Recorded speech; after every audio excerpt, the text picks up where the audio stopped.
I was watching a friend in Hangzhou use the new Quen update last week, and it felt less like a software demo and more like watching a ghost run errands. He didn't open a single delivery app or travel portal. He just muttered into his phone, "I'm heading to the office, get me a latte, and book the 3 p.m. high-speed rail to Shanghai."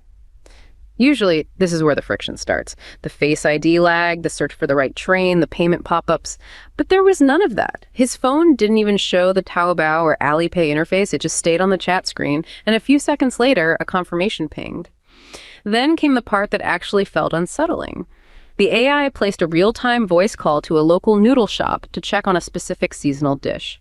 Hearing a synthetic voice negotiate with the busy shop owner over the sound of clinking bowls and kitchen chaos was surreal. My friend was ecstatic. He kept calling it digital freedom, saying he was finally escaping the app prison. To him, the fact that he didn't have to see a single banner ad or scroll through endless menus was the ultimate victory.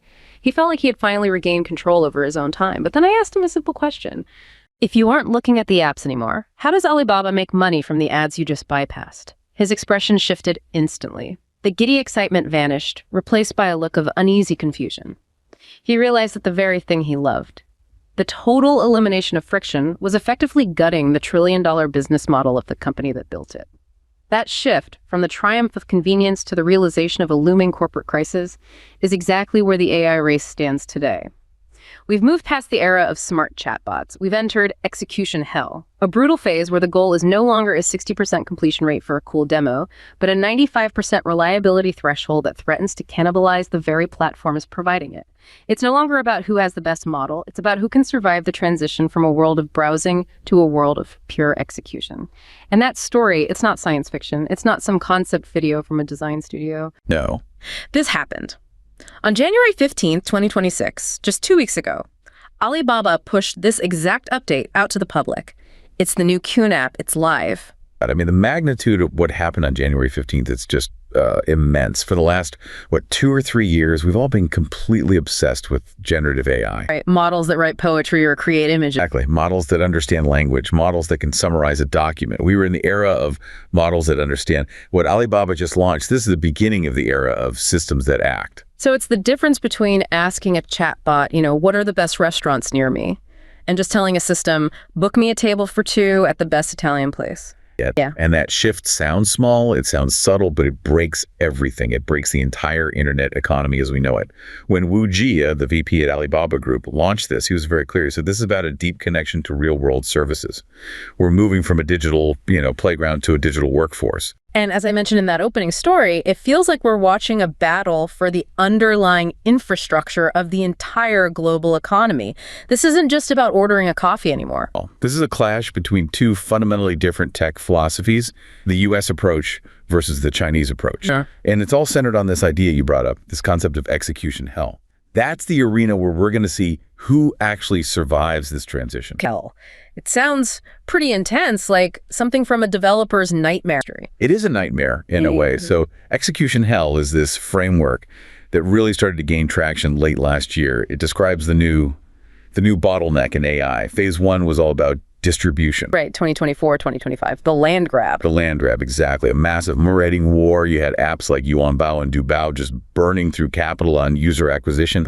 By late 2025, the data showed that user growth was just flattening. The novelty wore off. The novelty wore off. You can only ask an AI to write a sonnet about your dog so many times before you move on. Right. And so we entered phase 2. To actually replace an app you rely on every day, your Uber app, your banking app, the AI can't just be clever. It has to work. It has to work basically all the time. The threshold everyone is talking about is 95% reliability.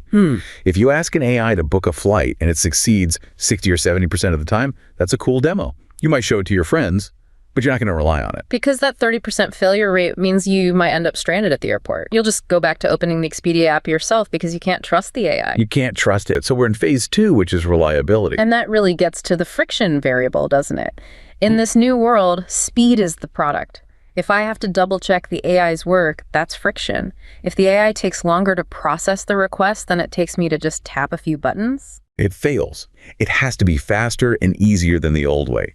If opening the Uber Eats app is quicker, The AI has lost. And that's why it's hell. That is why it is hell. Because getting from a 0% success rate to 60% is, relatively speaking, the easy part. Yeah. It's that last bit, getting from 90% to 95, maybe 98%. Yeah.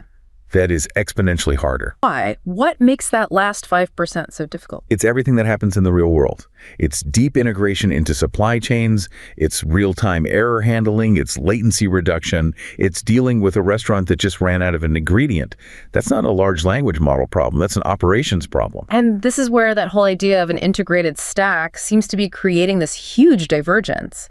I mean, there's a story that just perfectly illustrates what this friction-free reality looks like when you actually hit that 95% mark. Yeah. I heard about a father in Hangzhou named Mr. Lin who found himself in a situation many of us dread.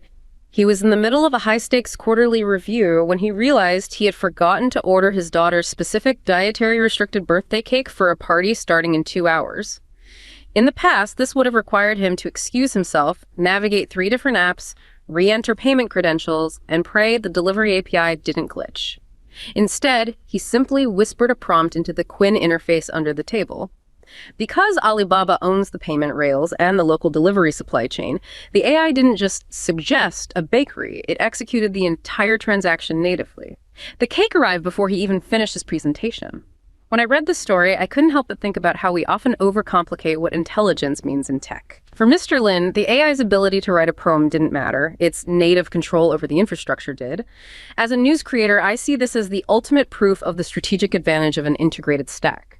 When the AI owns the pipes of the economy, the payments and the courier's reliability isn't just a feature, it's the product itself. It's about the peace of mind that comes when the digital world and the physical world are perfectly synchronized. Control everything. That is the entire ball game right there. We have to deconstruct why that worked for Mr. Lin. Yeah. It wasn't some kind of magic. It's not necessarily that the Quinn model is, 10 times smarter than GPT-4. It's the plumbing. It's the plumbing. It's vertical integration. Right, because Alibaba isn't just an app company. They're not just software. Not even close. They own the full stack. Yeah. And I mean the full stack, think about the layers you need to get a cake from a bakery to a party. You have the chip layer at the very bottom. They make their own chips. Yes, the Hangguang chips. Then you have the cloud layer, Alibaba Cloud, one of the biggest in the world. On top of that, you have the model itself, Quinn. But then, and this is the crucial part, you have the payment rail. Alipay. And then you have all the service layers. Taobao for the marketplace, Fliggy for travel, AMAP for maps and location, Ili.me for food delivery. So when Mr. Lin whispers his request into the phone, the AI isn't like leaving the building to go find partners. It's not leaving the building. It's walking down the hall and talking to his colleagues. It's all internal. Now, compare that to the US or the Western model, GPT. Okay. OpenAI has to rent all those layers. To find a bakery, it probably needs a plugin for Instacart or DoorDash. To pay for the cake, it has to hand off the transaction to Stripe or Apple Pay. To get it delivered, it's got to call the Uber Eats API. And every single one of those handoffs is a potential point of failure. A huge point of failure. Mm-hmm. We call them trust boundaries in the industry. Yeah. Every time data has to cross from one company to another, you introduce latency. You introduce API fragility. What if the DoorDash API is down for maintenance? Or what if they updated their schema and the plugin is broken? And there's a negotiation, right? A revenue split. Everyone has to get their cut. Everyone takes a piece of the pie. It's like that old game of telephone. The more people you add to the chain, the more likely the message gets messed up by the end. And in execution hell, a messed up message means Mr. Lin's daughter doesn't get her birthday cake. That's a catastrophic failure, which is why that January 15th update was so critical. The big feature they rolled out was native AI payment. What does that mean exactly? It means the user gives their confirmation one time, and the entire transaction, the payment, the confirmation, everything happens inside the chat window. You never leave. There is zero app switching. And zero app switching means zero context loss. Zero. You know that feeling when you switch from, say, a browser to your banking app and you have to do Face ID again and you kind of forget what the exact total was? All the time. You lose the thread. You lose the thread. Alibaba is saying, stay in the chat, Fred will handle everything else. And that is a capability that is born from owning the infrastructure. Yeah. It's fundamentally harder for a company like OpenAI or even Google to build that because they don't own the bank and they don't own the delivery fleet. This feels like it goes beyond just technical architecture. An integrated versus a fragmented stack. It seems like it's being driven by a much deeper, almost philosophical difference. Why is China pushing so hard and so fast into this execution phase? It feels like a completely different mindset is at play here. Absolutely. I think we often make the mistake of looking at technology in a vacuum. Right? Culture drives engineering. There's a very specific industrial mindset in China that has always prioritized tangible results over, let's say, theoretical perfection. Practicality over philosophy. Exactly. Okay. I mean, I saw this post online that really captured it for me. It was from a logistics manager, a woman named Mrs. Guo, who runs a small operation out of a big industrial hub in Guangdong. And she's the kind of person who has, zero patience for theoretical tech. She just needs stuff to work. She just needs stuff to work. I saw a post online from a small-town logistics manager, Mrs. Guo, who operates out of a bustling industrial hub in Guangdong. She's someone who has little patience for theoretical technology. She recently started using the upgraded Quinn to manage her team's business travel and site-to-site shipping. To her, the shift in Chinese AI from model intelligence to friction-free execution is the only thing that makes sense. She doesn't care if the LLM can simulate a philosophical debate. She cares that it can book a high-speed rail ticket and a local DD ride in one go without her having to jump through authentication hoops. For her, time is quite literally money, and every second saved from app switching is a second she can spend on her factory floor. Try to imagine the cultural shift this represents. We are witnessing a civilizational preference for tangible results. In many Western tech circles, we celebrate the spark of AGI. But in Mrs. Kuo's world, the spark is useless if it doesn't turn the gears of industry. My takeaway as I follow these developments is that China's AI race has moved past the chatter phase. They are building a digital version of their high-speed rail system, massively efficient, standardized, and built for scale. It's a reminder that true innovation is often found in the elimination of the mundane friction that slows down human life. Wow. The spark is useless if it doesn't turn the gears of industry. Better. And it connects perfectly to Kai-Fu Lee's whole concept of the age of implementation. Absolutely. In his book, AI Superpowers, Lee draws this incredibly clear distinction. He argues that the era of invention, the elite researchers in a lab having a fundamental breakthrough, that era is giving way to the era of implementation. The dirty work. The dirty work, the grunt work. It's where you take that amazing breakthrough and you actually apply it to mass markets, to real-world problems. He uses that analogy about electricity, right? He does. Thomas Edison invented the practical light bulb. That was the invention phase, a massive breakthrough. But the real economic value, the societal transformation, it didn't come from the bulb itself. It came when thousands and thousands of engineers figured out how to build the grid, how to wire every house, how to create washing machines and refrigerators. That's the implementation. That's implementation. And Lee's core thesis is that China is just structurally better suited for this phase of technological revolution. And a big part of that is what he calls gladiator entrepreneurship. That's a huge part of it. Okay. He contrasts the sort of mission-driven ethos of Silicon Valley, where the goal is always to dent the universe or build something completely new, with the market-driven approach in China. Which is a gladiator pit. It's a gladiator pit. Brutal. It's about survival, it's about profit, and it's about speed. The goal isn't necessarily to be the first person to invent the transformer model. It's to be the first company to make that model book a train ticket so reliably that Mrs. Guo uses it every single day for her business. And to get that reliability, you need data. But you're saying it's not just about the volume of data. Right. Lee's famous line is that China is the Saudi Arabia of data. But people often miss the nuance in that. It's not just about having more internet users than anyone else. It's about the type of data they have. Difference? Well, U.S. data is largely online data. It's what you search for on Google, what you like on Instagram, what videos you watch on YouTube. It's digital exhaust. Whereas Chinese data, because of the super app, is real-world data. Because of apps like WeChat and Alipay, companies like Tencent and Alibaba have incredibly detailed data on physical life. They know how people travel from point A to point B, what they buy in a convenience store, how they pay for their lunch, how they unlock a shared bike on the street corner. So it's transactional data, data about action. Exactly. And that data is exponentially better fuel for training what we call agentic AI, an AI that is designed to take actions in the physical world. If you want to train an AI to be the world's best travel agent, you don't just need it to read Wikipedia articles about Italy. You need the anonymized transactional logs of millions and millions of actual trips. So it's like, while the West is training its AI models on the Library of Congress, China is training its models on the daily commute and the weekly grocery run. And it naturally leads to two very different kinds of intelligence. One becomes very academic, very creative.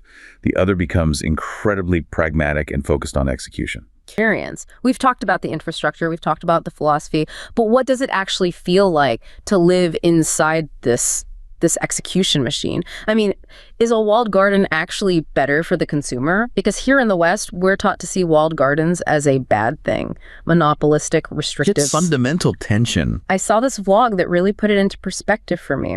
It was from an expat, a woman named Sarah, who's been living in Shanghai for about a decade. And she was talking about what it's like when she comes back home. Let me just read you her perspective because I think it captures the trade-off perfectly. I was watching a vlog from an expat named Sarah who has lived in Shanghai for a decade. She described the latency exhaustion she feels when traveling back home, where she has to use 5 different apps to plan a single dinner outing. One for reviews, one for booking, one for the ride, and another for the split bill. She compared this to the closed-loop experience of the new Quinn app. In Shanghai, she told the AI her destination and her mood, and the ecosystem handled the rest within one corporate boundary. There were no broken links between the map and the payment because the AI wasn't calling an external API, it was talking to its own internal organs. Looking at Sarah's experience through professional lens, it's clear that Alibaba's model offers a superior institutional efficiency that fragmented markets struggle to replicate. While we often prize the openness of fragmented service models, Sarah's story highlights the hidden cost of that openness, a trust barrier and a time tax. I realize that for the end user, a walled garden isn't a prison if it's the only place where things actually work 95% of the time. While some might find the lack of external competition within the app concerning from a market perspective, from a human perspective, it looks a lot like freedom from the chaos of the modern digital interface. Latency exhaustion. I think every single person listening has felt that. Even if we didn't have a name for it, it's that cognitive load of constantly switching context. It's the I have to reset my password again fatigue. It's the I have to update my credit card information in another app fatigue. And Sarah's story just lays out the central trade-off so clearly. The U.S. ecosystem, it prizes choice and competition. You can use Yelp for reviews, OpenTable for reservations, Uber for the ride, Venmo to split the bill. You have all this choice. But the cost is friction. The hidden cost is that none of those apps talk to each other seamlessly. Whereas the Chinese ecosystem, which evolved through the super app model, has always prioritized integration over choice. WeChat became the remote control for life. And now Quinn is becoming the voice-activated remote control for life. That's the evolution. And this connects directly to a really interesting report from CSIS, the Center for Strategic and International Studies. They analyzed this exact divergence, and they framed it as a difference in the philosophy of diffusion. Diffusion, as in spreading the technology out. Exactly. Their analysis suggests that the U.S. is fundamentally betting on AGI, on building a single, super intelligent brain that is generally smarter than humans, the moonshot. While China is betting on diffusion. China's betting on diffusion. They're focused on getting the technology, even if it's slightly less advanced, into every factory, onto every phone, and into every payment kiosk as quickly as possible. So one is trying to build Albert Einstein in a lab. Right. And the other is trying to build a billion highly efficient, highly reliable interns and deploy them everywhere. Or a billion robots. The CSIS report points out that while the U.S. still leads in things like cloud adoption and IT diffusion, China is just massively ahead in physical robotics. They have 5 times more factory robots than the U.S. Wow. So when you combine that hardware diffusion, the robots on the factory floor, with this new software execution layer like Quinn, you suddenly have a system that can move atoms in the real world, not just bits on a screen. But, and there's always a but with this stuff, this incredible efficiency creates this massive, glaring business paradox. And this takes us right back to that uneasy confusion my friend felt in Hangzhou. The Cannibalization Paradox. If Quinn is so good, so efficient, that I never have to open the Taobao app again, I never see a banner ad, I never scroll through the you might also like feed, I just say what I want and it appears. And Alibaba's entire trillion-dollar valuation is built on merchants paying for those ads and for that premium placement in the feed. Bernie. That is the billion-dollar question that is keeping executives up at night. The browsing world, The internet that we have known for the last 20 years is monetized by attention. It literally relies on you getting distracted. It relies on you searching for a pair of black shoes and ending up buying a blue hat because an ad caught your eye. And the execution world. Yeah. It kills browsing. It kills that serendipity. If I tell the AI, buy me a tube of Colgate toothpaste, I don't see the ad for Crest. I don't see the promotion for the new electric toothbrush. I just get the toothpaste. And just like that, the efficiency of the AI has effectively destroyed the most valuable advertising inventory that the parent company owns. It is a classic textbook innovator's dilemma. Why would Alibaba voluntarily gut its own cash cow? Because if they don't, someone else will. It is a purely defensive move. If Alibaba doesn't build the fastest, most friction-free agent, ByteDance will, or Tencent will, and the moment users migrate to a competitor's agent because it's 5 seconds faster. Alibaba loses everything. Not just the transaction, but the data, the customer relationship, all of it. It's the corporate version of eat your own lunch before someone else eats it for you. But that has to create a terrifying financial reality for them in the short term. Oh, it's brutal. There's this analysis on China's AI war that put it perfectly. The quote was, "Scale becomes a cost problem before it becomes a profit engine." Every single time a user like Mr. Lin or Sarah uses Qwen to bypass an app, They are using expensive GPU inference compute. to bypass a profitable ad space, they're literally paying money to lose money. So where does the revenue come from? How does this business model possibly survive in the long run? That's the grand scramble right now. Everyone is trying to figure that out. The most common speculation is that we're going to see a shift to completely new models. If the advertising model dies, we might see the rise of service fees or maybe subscription models for the AI agent itself. So like you pay $20 a month for the pro agent that can negotiate better prices for you or has access to premium services. Or, and this is probably the more likely scenario in the near term, the AI becomes a loss leader. A very, very expensive loss leader. But Alibaba might be willing to lose money on every single AI interaction just to keep you locked into the Alipay ecosystem and the Alibaba cloud infrastructure. If you use Qwen, you have to use Alipay to pay. That lock-in has immense strategic value, even if the ad revenue takes a massive hit. It's an incredibly high-stakes gamble. Again, we've been talking about these companies, Alibaba, Tencent, OpenAI, Google. But this isn't just a corporate story. This is a story about nations. This isn't just competition. It's the geopolitics of what some are calling the dual stack. The bifurcation. That's the term you hear everywhere now, this idea that the global tech world is splitting in two. And there was this Startup Hub analysis that laid it out very clearly. We are seeing the solidification of two distinct and largely incompatible technology stacks. So on one side, you've got the US stack. Right. The US stack is built on, NVIDIA chips at the hardware level. It runs on Google Cloud or Microsoft Azure, and the models are from OpenAI, Anthropic, Google. And you have that. The China stack. And it's built on their own chips, like Alibaba's Hangwang, which they were forced to develop specifically because they couldn't get the high-end NVIDIA chips due to export controls. Right. It runs on Alibaba Cloud or Huawei Cloud, and it uses their own domestic models, like Qwen or Baidu's Ernie. So in a strange way, the US export controls, which were designed to slow China's AI development down, actually accelerated their push for self-sufficiency. It forced them to build the missing pieces of the stack themselves. The Startup Hub piece quoted an analyst who said that Alibaba is basically developing these chips to fill the NVIDIA void. By cutting off the supply, the US inadvertently created a protected market for domestic Chinese champions to emerge. So now China isn't just a customer for high-end chips. They're building a completely self-sufficient supply chain from the sand up. Oh, strategic autonomy.